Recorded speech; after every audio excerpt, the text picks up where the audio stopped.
Hey everyone, welcome. It's an RTS guided programming coaching call. I'm Mike Tushir, and I'm going to be answering a bunch of questions today. First of all, I'm really sorry that we're getting a late start. My internet is exceedingly slow today, and that's causing the sound quality to be really bad. So those of you who are here in live attendance, I'm sorry. If it gets to be too much to bear, then feel free to drop off. I'm recording a local audio recording as well, so that should be much better. So if worse comes to worse, you can always catch the recording after the fact, and that should at least give you the information. I'm sorry that it's not working out for the live call. Let's see. Let's get started. We'll start as we usually do with executing the workout. The first question we've got for executing the workout is, where do I place my hands for the close grip bench? The answer for that, you should just place your hands 2 or 3 finger widths closer than your normal competition bench. It doesn't have to be real dramatic. It's not a really big,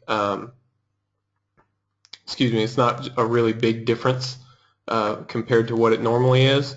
So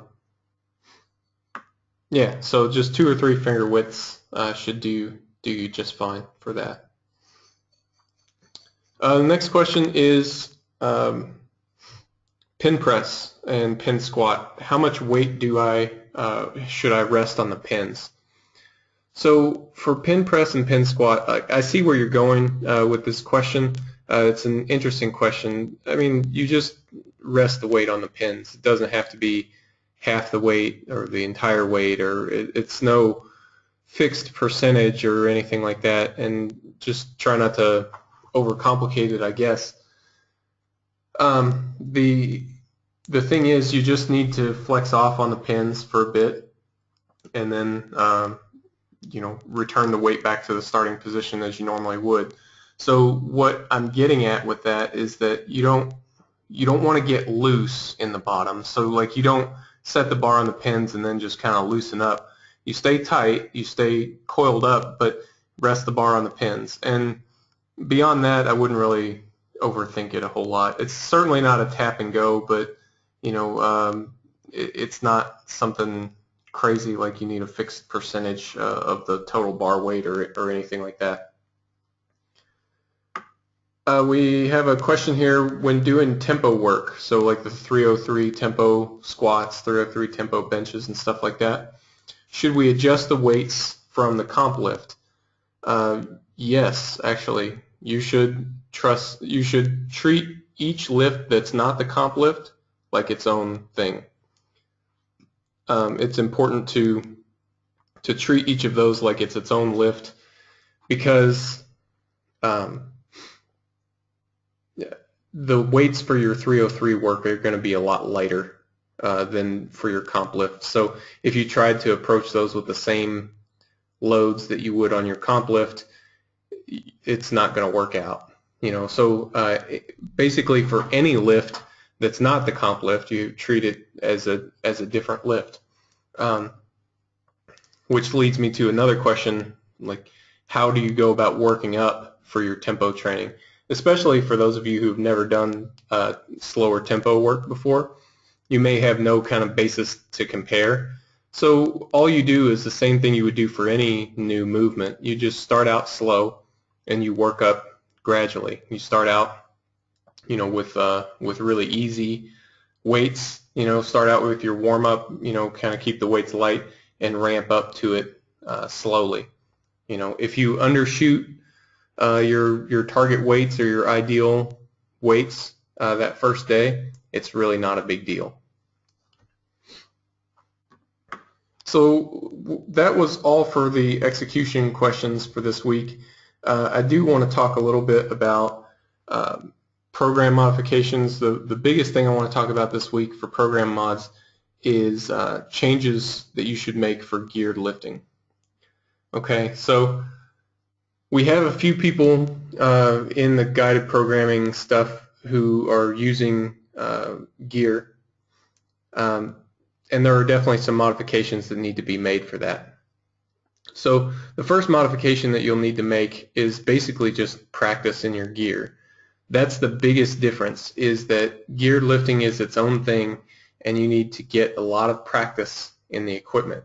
So I would say at least 8 weeks, preferably 12 weeks out from your competition date, you need to start using your gear at least once a week. So anytime you see a competition movement in your program, you're going to want to sub that out for an equipped variant.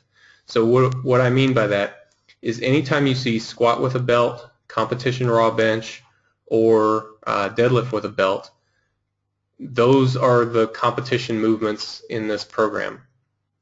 So anytime you see those, if you're 8 to 12 weeks out from a competition where you're going to be competing with gear, then make sure that you're using gear in training. There's also some specific modifications that I want you to make to the workout. So I'm going to pause the show just briefly and kind of talk you through how these modifications might go.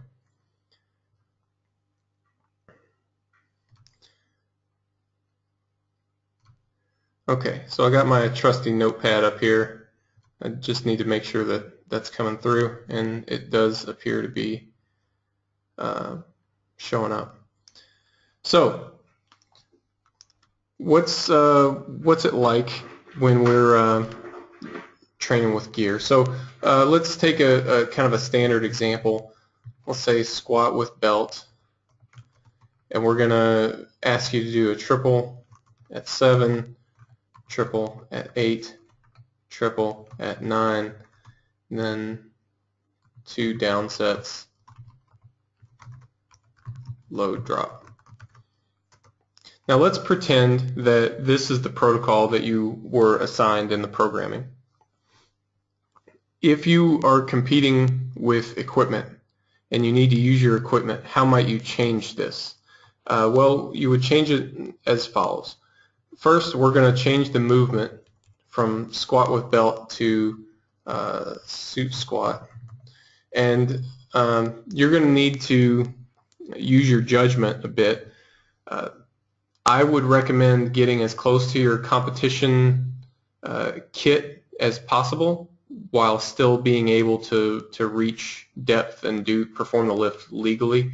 So I would wear straps up and knee wraps as much as possible. Now, if that prevents you from reaching depth, then yeah, I would go straps down or take off the knee wraps or something like that. But as much as possible, get close to the competition kit. So whereas this normally might have you do a triple at 7 and then a triple at 8 on the workup sets, we're going to change this around a little bit. It's going to be a single at 7 and then a single at 8 and then a triple on your top set. So what that might look like, let's work with, say, 100 as your hypothetical 1 rep max.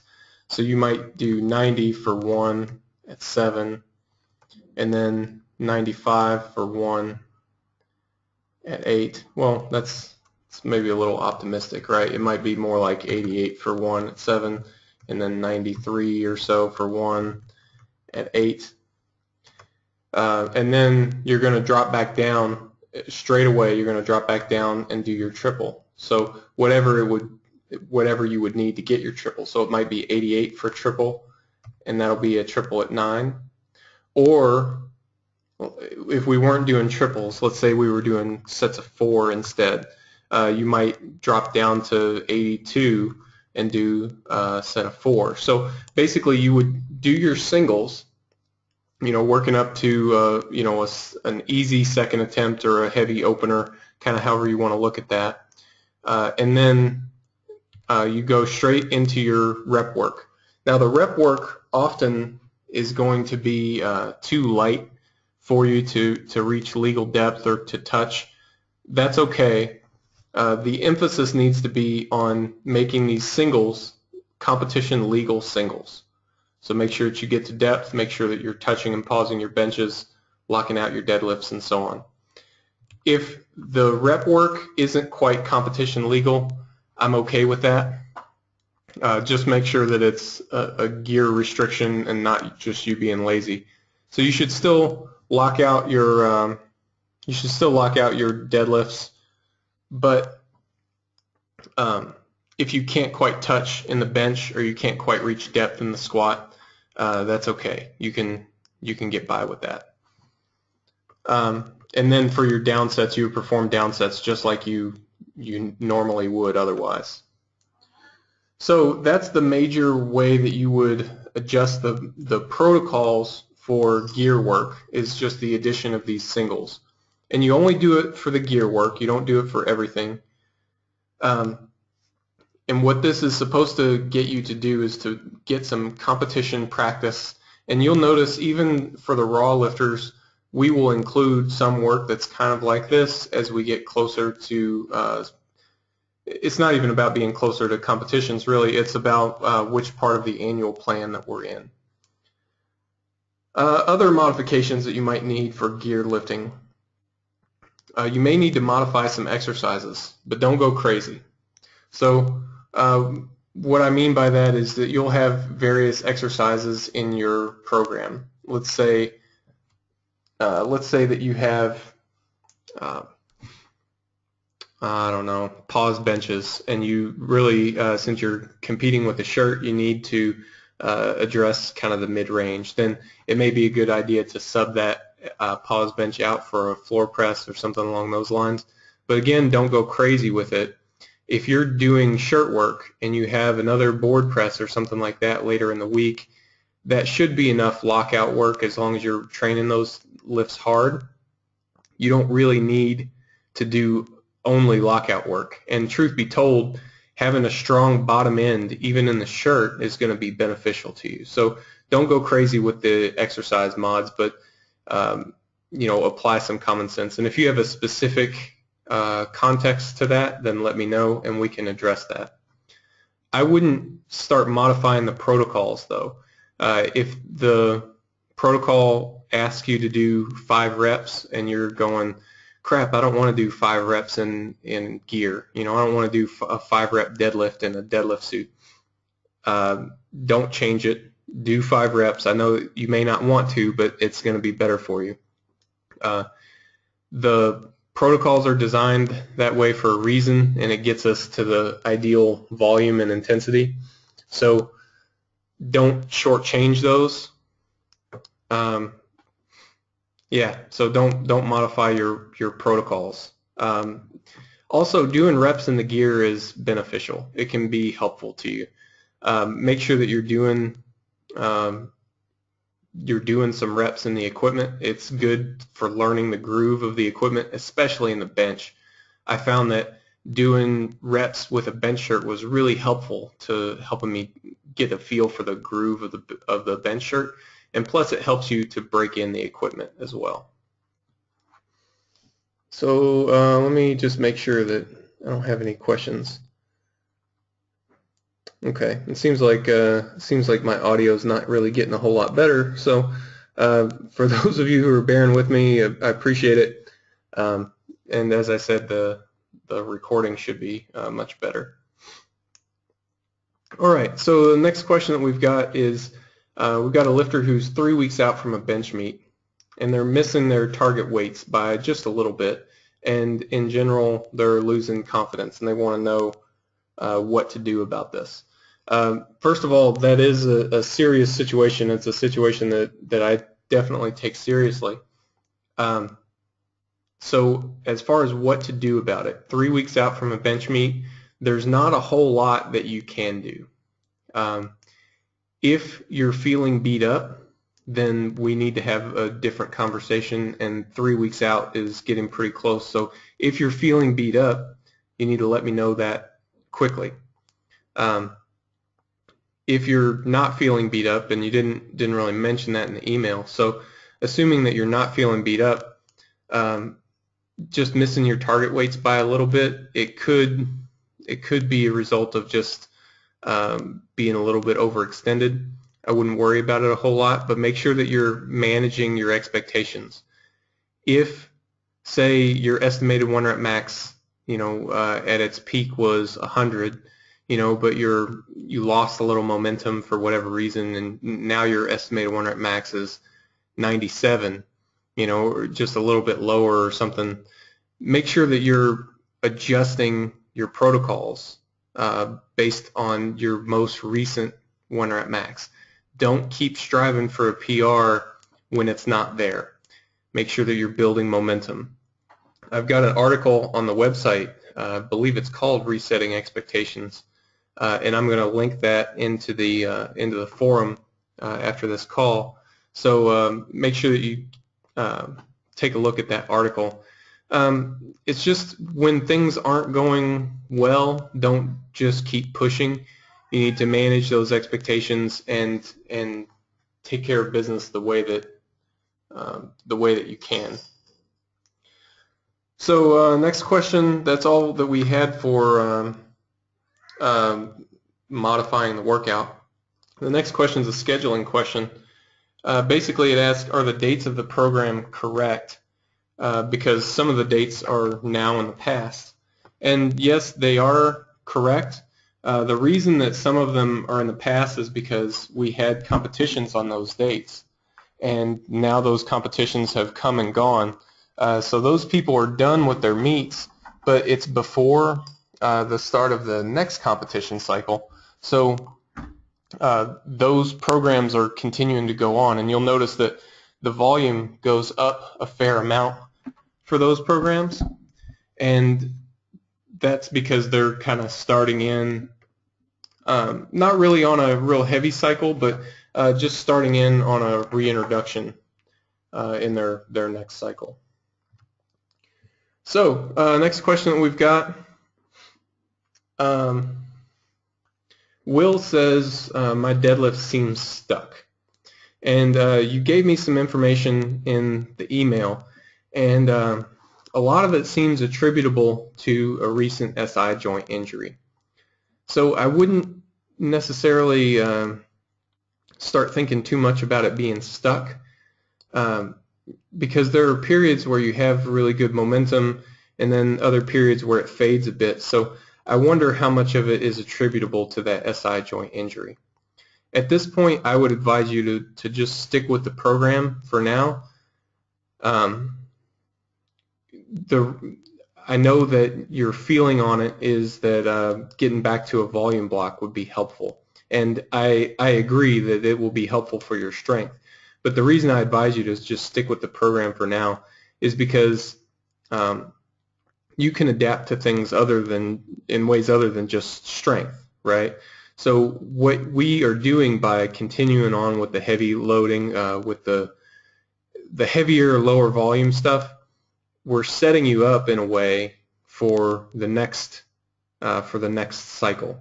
So we're allowing you to maintain your strength on lower volumes, and that's going to help improve your responsiveness to training next time. So that's why I'm advising you to just stick with the cycle. Make sure that you're managing your expectations. Don't get frustrated and go for something big. Make sure that you're taking what's there. Now, if things start going the other direction, then let me know, because we'll want to handle that. But for now, I think where you're at is a decent place. So the next question is, I'm a sumo deadlifter. Should my goal be to move my feet out all the way to the plates? In short, no. If you're a sumo deadlifter, your goal is to deadlift as much as possible. So keep the goal the goal. Getting too hung up on, you have to use a certain stance or anything like that, that's going to be counterproductive. So just don't worry about it too much. Take whatever stance is the most effective. Now, I understand the reasoning, right?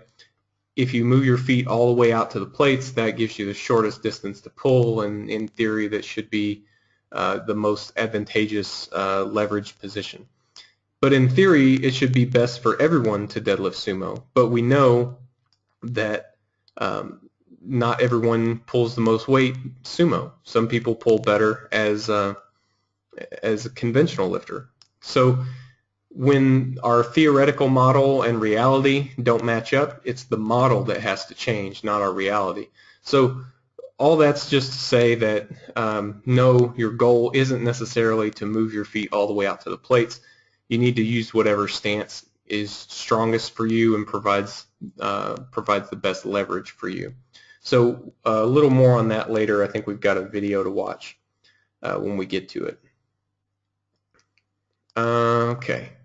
So the next question we've got is, I weigh 83 kilos. Should I compete at 83 kilos or 93 kilos? Well, if you weigh 83, then I think it's a pretty fair judgment that you should compete at 83, at least for a while. But it raises a really good question, I think, as far as when should you move up a weight class. In general, if you're having to cut, 10% would be a lot. I would say between 5 and 10% of your body weight to make weight, then you need to consider moving up a weight class. Basically, when the weight cut gets to the point where it's adversely affecting your performance, that's when you need to move up a weight class. If you weigh 83 now, then you have a fair amount of weight to gain before you get to that point. I would definitely compete at 83. Now, if you get to the point where, let's say you're 90 kilos, walking around at 90 kilos, and you're having to cut to 83 and it's difficult, and it's taking a lot of effort and all that, and your lifts are suffering, then you need to move up. And if you're a more novice lifter, for anyone who's listening that's a more novice lifter, your tolerance is a lot less. If it's affecting you at all, then go ahead and move up. We basically don't want to weight restrict you too much if you're a more novice type of lifter. Now, if you're a more advanced type of lifter, you're closer to your ceiling of potential, then we'll fight a little bit harder to put you in whatever weight class makes you the most competitive. But in general, it has to do with performance drops. Okay, next question is, I feel leg drive when I do lever rows. Am I doing these right? I would not worry about it. I mean, let's say for a minute, even if you're not doing them right, even if you're not, even if you don't have your lever row technique absolutely perfect, I'm not really worried about it. As long as your lever row technique isn't bad to the point where somebody's going to get hurt, then it doesn't really matter all that much, to be honest. If you can feel a little bit of leg drive and you're concerned about your technique, I'm just going to take a wild guess and say people like that rarely have technique that's so bad that I'm going to be concerned about your row technique. So basically, I would just keep on keeping on. If you feel a little leg drive doing lever rows that you don't feel doing dumbbell rows or whatever, no big deal. Just move on. Next question is, I typically squat with a wide-ish stance. Should I do any of the squatting variations with a closed stance? In general, I'm going to say no. In general, I would just use your competition stance. If we had a good reason to use a different stance, then by all means, let's use one. But without a good reason, then just use your competition stance. That's what's going to give you the most specific carryover, the most specific kind of transfer to your competition lift. So using that same competition stance, not really any wider or any narrower, but then of course, if we do a video analysis and we identify some sort of a weakness or something and we want to use a closed stance to help target that, then yeah, we'll definitely do that. But without any good reason, we're just going to stick to the competition lift. Just want to check real quick and make sure I don't have any questions. This is a good question, one that just came in. What determines a novice lifter versus an advanced lifter? We have a lifter who's 18, but I feel like I'm not a novice, but I'm sure I'm not finished growing yet. Okay, I think this kind of goes back to the question as far as when to move up a weight class. What I do to help determine novice lifter, intermediate lifter, advanced lifter, so on, one of the things that I look at is your Wilks score, as all of you know. The other things that I look at are your age and your training age and things like that. Try to get an idea of how you're responding to training. Wilks score is going to have a lot to do with it. Although there are some people who've been training for a long time with a low Wilks score, and other people who are just really talented and they have a really high Wilks score just coming out of the gate. So that doesn't give us the whole picture, but it gives us a starting point. Training age is a good indicator, but again, that can be problematic at times as well. Basically, I guess I don't really have a real great answer for you. I don't have. Sorry, I don't have a real great answer for you. But those things all factor into the decision. Yeah. Sorry, wish I had something better to add for that one. So move on to the next question here. I want to customize my RPE chart. How do I work in the 4-rep max and the 8-rep max into my normal training week? So this question refers to an article that I wrote about customizing your RPE chart. And in that article, I recommend taking a week, do your 1-rep max, your 4-rep max, and your 8-rep max, and use that data in building your RPE chart. And if you want to do that, you certainly can. But at this point, all of you should have enough background data and training log data from this cycle that you could build your customized RPE chart without actually doing rep maxes. However, if you don't want to guess and you don't want to fool around with all that, feel free to do actual rep maxes. All I would do is I wouldn't do the rep maxes in addition to your normal training week. I would do them in place of certain movements. So whatever movements you have scheduled that week, I would replace a few of them with squats, benches, and deadlifts for rep maxes.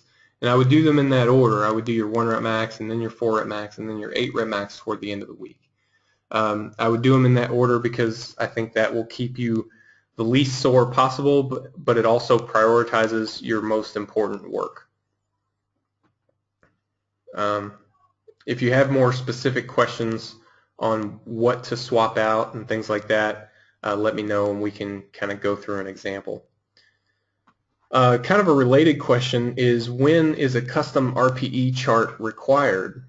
And this person provides some additional data. They say that their 7, 8, and 9 RPE lifts are all within 5 to 10 pounds of each other.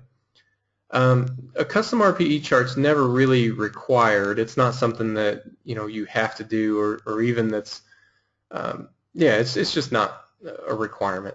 So if your lifts are really close like that, it could just be that your lifts are close, and that might be a normal thing.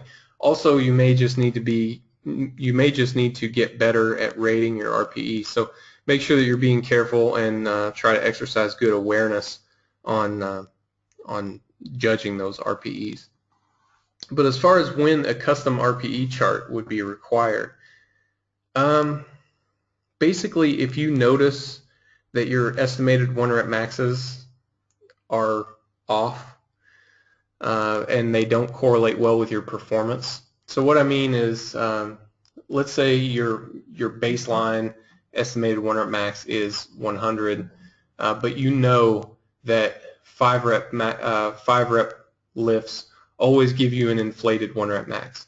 Well, then it would be worthwhile probably to develop a custom RPE chart. It'll just help you in terms of using your estimations to be most honest about it.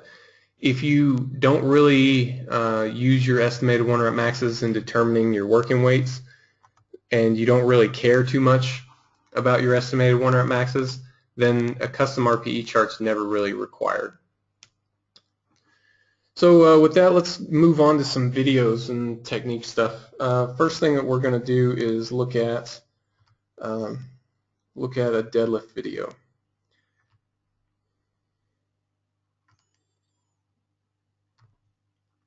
So I'm going to play this deadlift video. We're going to take a look at it and see what we can see in terms of technique.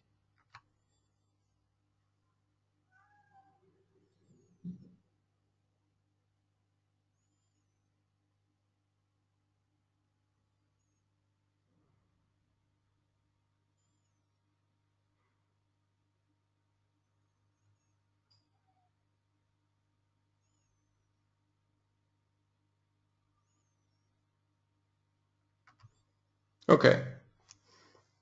All right, so let's talk about that a little bit. I did notice some issues, and especially issues later on in the set. So some things that I noticed. First was that you're not nearly tight enough, and your weight shifts to the right just a little bit. So I'm going to play a little bit more and see if you notice how your weight shifts to the right as you start to break the bar off the ground. Particularly pay attention to the hips.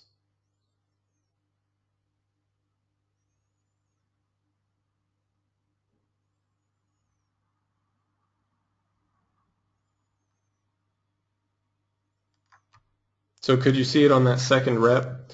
Yeah, you could see it a little bit more on the second rep, but you're not nearly tight enough, and that's the bigger issue to me.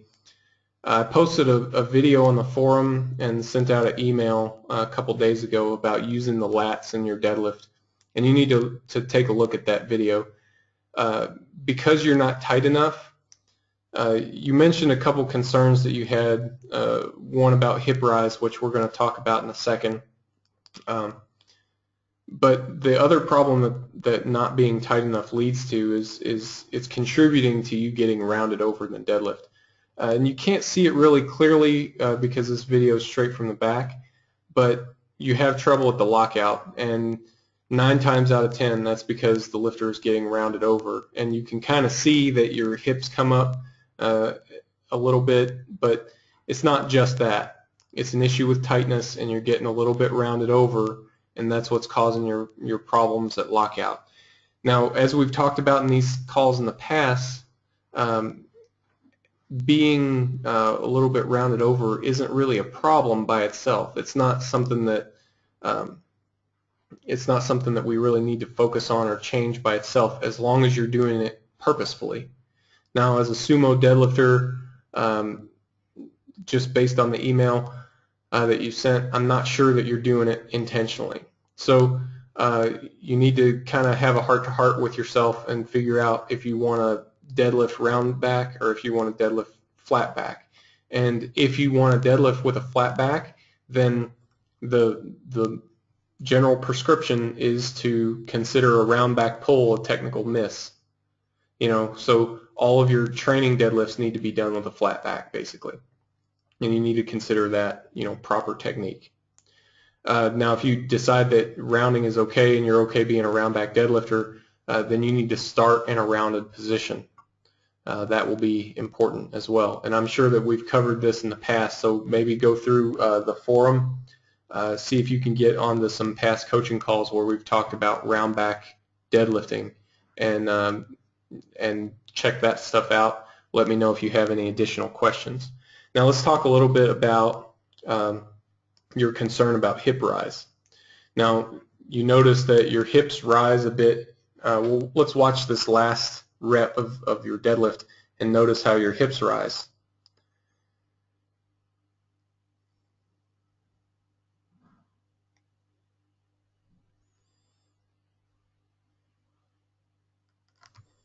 So yeah, your hips do rise before you break the bar off the ground. And I know that a lot of people consider that to be a technical error. I don't really care if your hips rise. Of much greater concern to me is your lack of tightness. You need to get tighter. But a little bit of hip rise, I don't consider to be the end of the world. So some people are going to look at that and say, oh, it's because you're starting with your hips too low.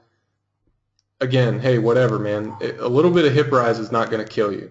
A little bit of hip rise, while mechanically inefficient, if it leads to a bigger deadlift, who cares? You know, the whole point is to deadlift more weight.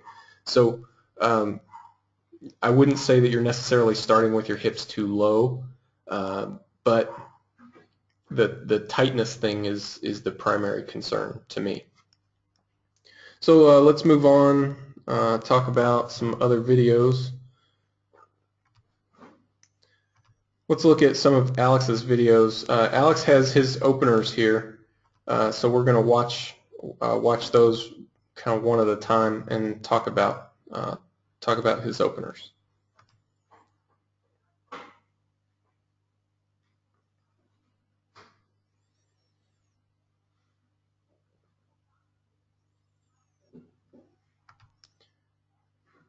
So we'll watch that one more time. Okay, Alex, you probably know what I'm going to say because I say this every time we review one of your videos. That was super easy. As far as an opener goes, that looked more like not even a last warm-up, maybe a second to last warm-up. So I know that you're kind of working back into things gradually because of your injury, and that's perfectly fine. But I mean, everything looks good. Technically, you're good. But yeah, that's very easy weight for you. Let's move on to the bench.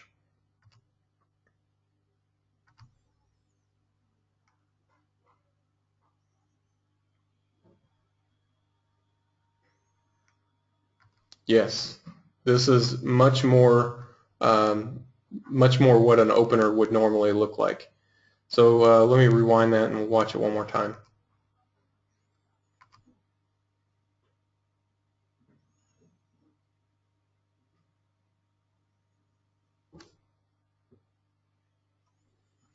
If my slow internet connection can load the video. There we go.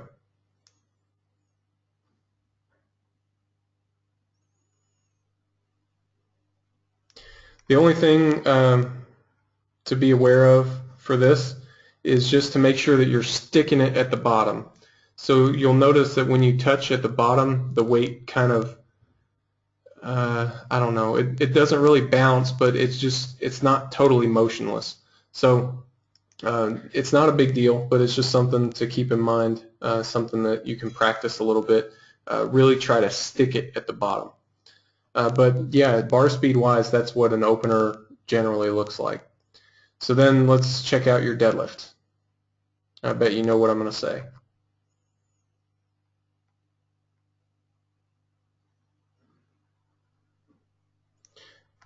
Very good technique, super easy. So if I can get the video to load again, we'll watch it one more time. But yeah, again, very easy, but super easy. Very good technique, excuse me. Very good technique, but super easy. Yeah, again, more like that one was closer, probably more like a last warm-up, I would say. So that's all of Alex's videos. Let's look at Tristan's deadlift.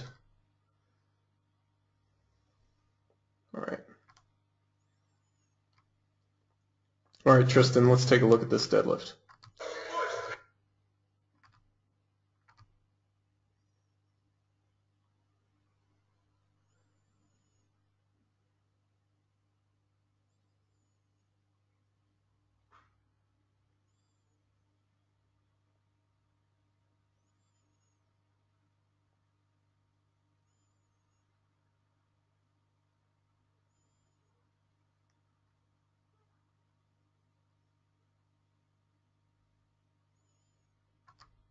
Okay, Tristan, that looks pretty good to me overall. You're a little bit rounded, but not too bad.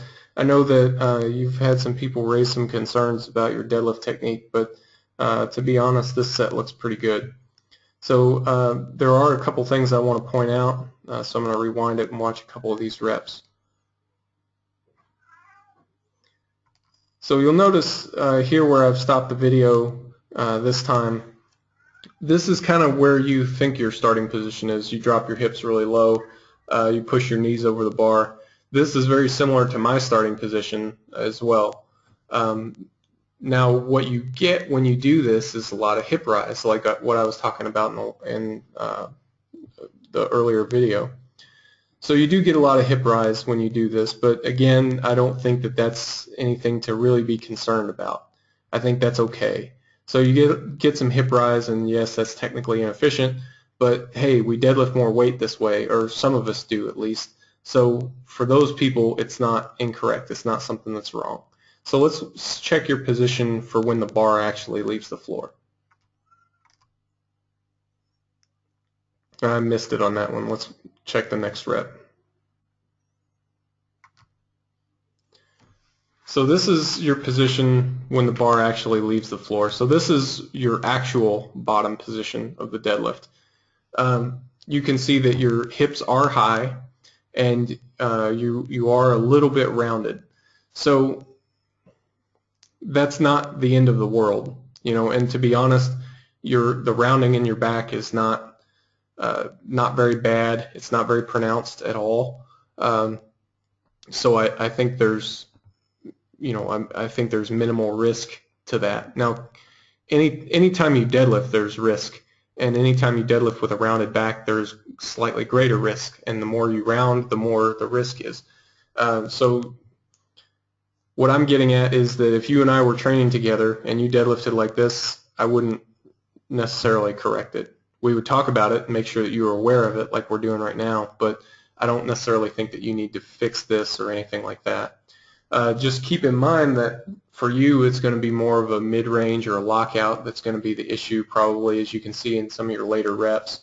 But yeah, that's fine. That looks good to me. All right, so let me figure out where I'm at here, and we'll get back to some questions. All right, a couple explanations.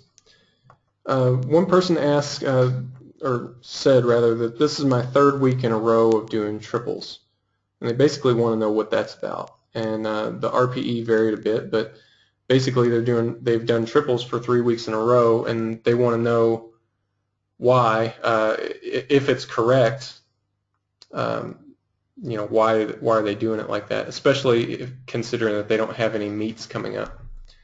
So my first bit of advice would be to not get too hung up on the reps. Yeah, you can do triples for 3 weeks in a row, but by varying the RPE, we vary the intensity a little bit. Also, I want you to think of this phase of training more as an intensity block and not necessarily a volume block. So the whole point of it, and the reason that we're continuing on with high intensity, we want to expose you to very heavy weights, get your efficiency up as high as we can so that you become very efficient with heavy weights. And then when we transition into the next block, which will be a volume block, you are going to be more responsive to volume, because during this time you're not being exposed to very high training volumes. So when you come back to the higher volumes, that's going to be a novel stimulus for you, and you'll adapt to it more readily. So really, by doing it this way, it builds your strength by exposing you to heavy weights, but it also increases your sensitivity, so it helps us have a more productive cycle next time as well. But yeah, again, just to reiterate, I wouldn't get too hung up on the reps. It's okay to do the same reps for multiple weeks in a row. All right, just checking on a couple things here, make sure I'm not missing any questions. We have a couple other questions this week. One question was, what type of music do I listen to during training? Which is kind of a fun question, I think. I've always kind of listened toward, leaned toward, I guess, some of the heavier, heavy-ish, I guess, rock. I know some of you metalheads are going to roll your eyes, but stuff like Metallica is a mainstay and stuff like that. But here lately, to be honest, I've kind of broadened my horizons quite a bit. We even had a reggae training session the other day, so I'm really not particular about what we listen to as long as it's interesting. I was just getting kind of bored with the same, whatever it is, 200 or so songs that we listen to every session, so it was nice to kind of broaden that up and listen to something new. Another question that we had that's kind of tangentially related to this stuff. We have a lifter who's building a home gym and is just kind of looking for some general advice. What kind of bar should they buy? They're considering the Rogue Ohio Power Bar. I've not used that one. Everything I've heard about it from people that I respect says that it's great, that it's comparable to the Alico bars for much less price. And if that's true, then man, I would be all about that. I train on an Alico bar because that's what we use in competition where I compete. So if that's you, then it may be worth the investment. They are extremely expensive. I mean, we are talking about a barbell here, not a piece of jewelry or something like that. But everything I've heard about the Ohio Power Bar is good. So if you can get that, then I would. That sounds like a good deal. As far as plates, you say that you're considering 4 45-pound bumpers and then a bunch of steel plates, and ask about a source. I have 2 45-pound bumpers, and I very rarely use them because I built my platform correctly, which we'll talk about in a second. So I have all steel plates except for those 2 bumpers, but yeah, I very rarely use the bumpers. As far as a source, I would look for a local source.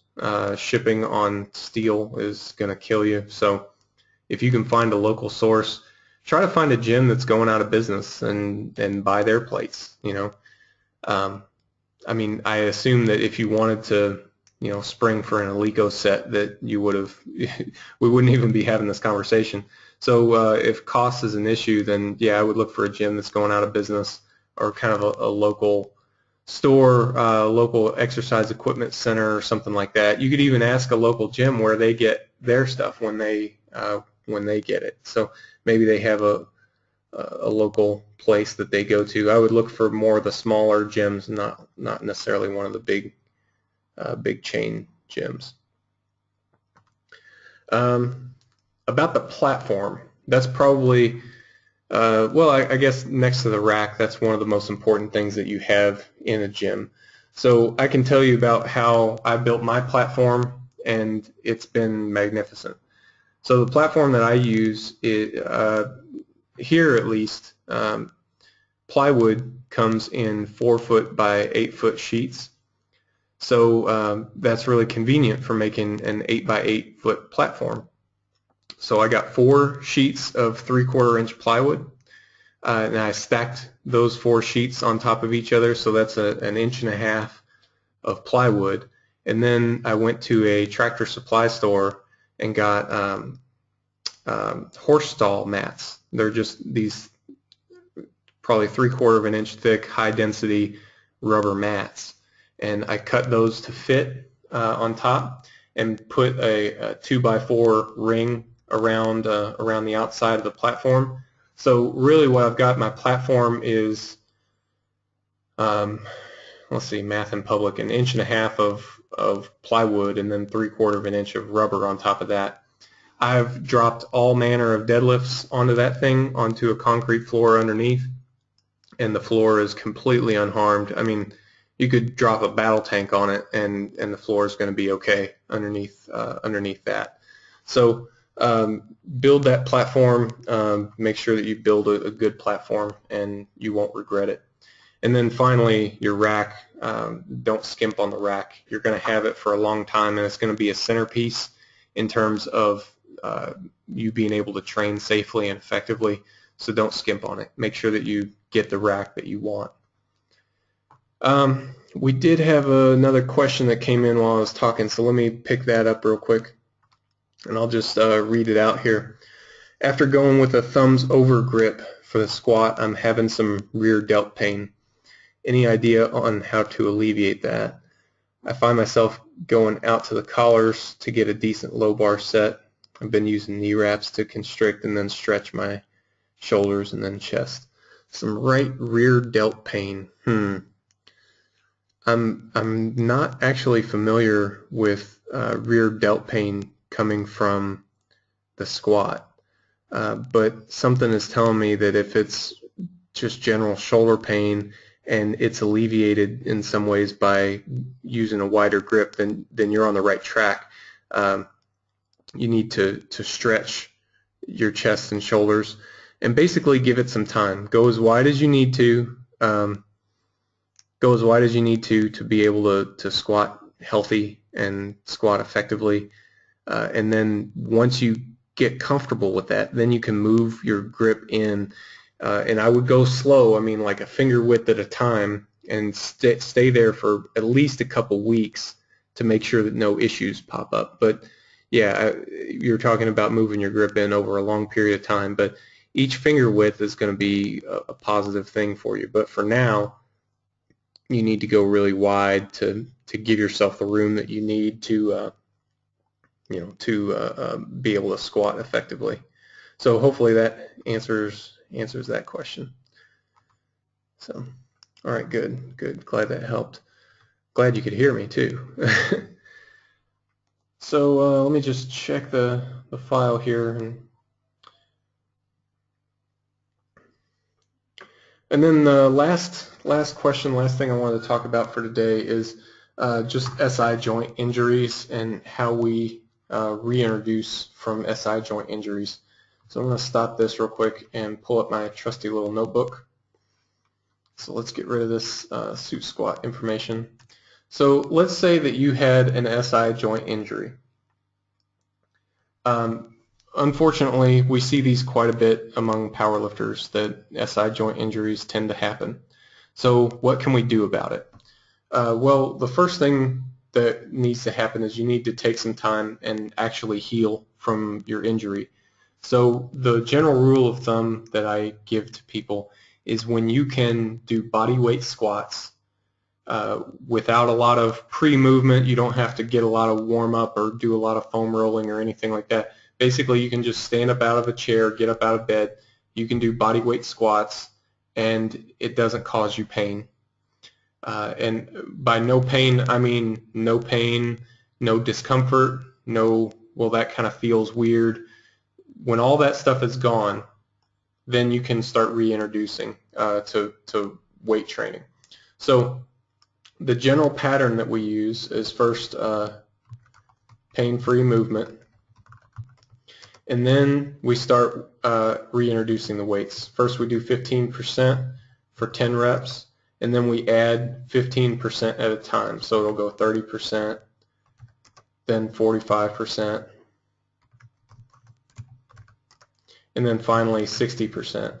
And once you get to 60% for 8 or 10 reps, and you can perform that pain-free, then you're usually prepared to reintroduce to normal training at that point, usually.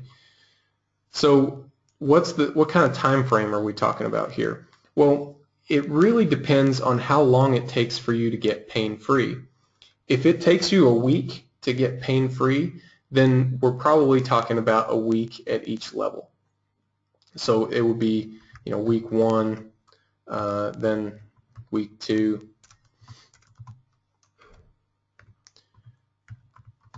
week 3, and then finally week 4. So if we're talking about taking a week to get pain-free, then it's probably going to look something like that. Now you may be going, man, that's 4 weeks, 5 weeks even of reintroduction work before I can return to heavy squatting and deadlifting. Yeah, it is, because the thing that you want least of all when you're dealing with an injury like this is to get re-injured, because that starts the process all over, and that sucks.